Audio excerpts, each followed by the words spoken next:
Yon, good afternoon mga katanpuluts. Monday na naman po or Lunes na naman.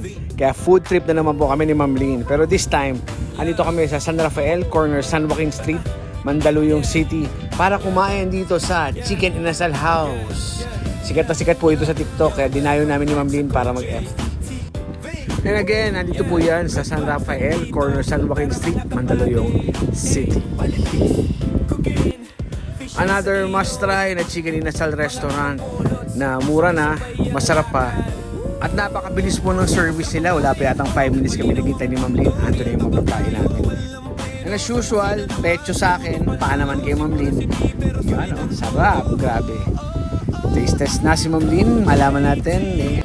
At walang kaduda-duda, ayan po, tinikman na. Thumbs up po si Ma'am Lynn. At syempre, hindi tayo magpapatalo. Kailangan mag-taste test din tayo. Kaya sinubukan na natin. Sa pool.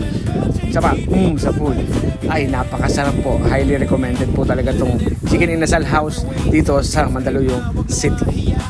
Ano pa hinihintay nyo mga katahanpuluts? Sugod na dito sa Chicken Inasal House sa Mandaluyong. Salamat po sa magsama sa amin sa mandate namin ni Ma'am Lynn. Peace out!